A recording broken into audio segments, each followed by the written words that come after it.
Coming through once again live and direct. It's your main man, Mr. Jeff Dess, and you're watching the fall of Mr. Jeff Dess once again. Now, today's topic of discussion is the youth of today. Now, I say this because today at work, I had a situation in which I had to deal with a 12-year-old, and as I'm walking by, the 12-year-old says to me, "Fuck you."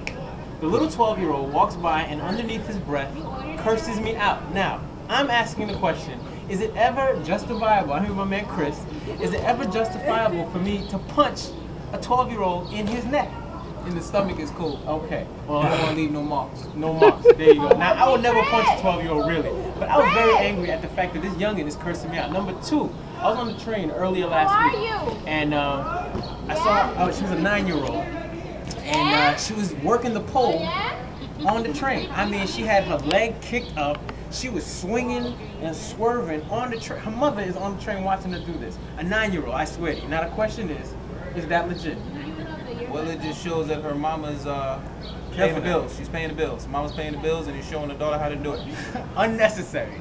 Don't listen to it. That's illegitimate by the 9-year-old. All of this is really to say, like, you know, I'm really concerned about our youth of today. I mean, like, you know, when I was 9, when I was 12, I wasn't going around like cursing out or disrespecting adults. You know what I mean? It's something that, you know, I think we really need to think about, like the influence on our children. You know, what are we letting them watch? What kind of music are they listening to? What kind of things are they seeing on the movie theaters? I mean, what examples are we even expressing for themselves? I mean, it goes beyond the education. We always say a lot of the things that we learn goes beyond the classroom and all that. You learn a lot of stuff, like either from the street or from your parents or from just your own regular, you know, interactions. So it's crazy for me to see that these kids are acting up like this, man. Again, at what age is it appropriate to knock a kid's teeth out? I don't know. I mean, I'm not gonna do it, but you know, I was pretty tight. Kid cursed me out, man. 11 and a half, 12 years old, stomach shot. There you go. No cursing me out. We're gonna go to next, of course, to my throwback book of the day. I always carry, let's see if I got it right here. Bada bing. Throwback book of the day.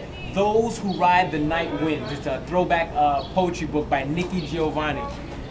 Bam, there you go. By the way, this is my man Juan on the camera. Juan, say what up to the people. What up, people? There you go. They've been criticizing my handwork with the camera, so I had to get the steady cameraman to help me out. But again, the throwback book of the day, Those Who Ride the Night Wins. It's poems by Nikki Giovanni, one of the most influential poets, not only of the Black arts movement, but in general. If you haven't read any Nikki Giovanni, this is a great way to start, great book to start.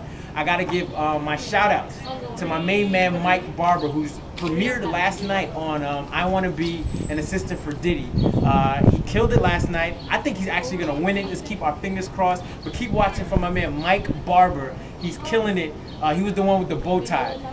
You can check him out on MySpace. He's at myspace.com/Mike_Barber at MySpace or whatever. You know how to put the MySpace in there. MIC_Barber. MySpace. Check him out. Hilarious dude. My man Chris. Shout out to Mike Barber once again, you know what I'm saying? Yes. Personally, I couldn't see myself being Diddy's bitch. But shout out, man, doing big things, get that paper. Mike is definitely not Diddy's bitch, so let's not get it started right here. But what I will say, man, we are here with my man Chris Grant, up-and-coming student, artist, comedian, killing it. Any shout-outs, anything you like to give to? I want to shout out myself. You understand? Ain't nobody else gonna do it unless I do it. So first off, I want to big up Chris Grant, my man, my homeboy. He doing big things. He's coming for you. Chris Grant's legitimate out there, ladies and gentlemen. Check us out again, www.MrJeffDesk.com. I'm gonna see y'all tomorrow. Again, check out my man Chris Grant. Check out my man Mike Barber on VH1 Monday. Check out my main man Juan Tea, killing it, baby. And don't forget the throwback book of the day, Nikki Giovanni. And last but not least, our children, man. Let's take care of our kids out there, man. I'm just joking about knocking kids out and all that, but in all honesty, let's take care of the children, man. All right, so look out, and we out of here. My man Chris, pleasure. We catch y'all on the flip side, baby. And I ain't joking about knocking out no kids. And we out of here. Now, He's not knocking.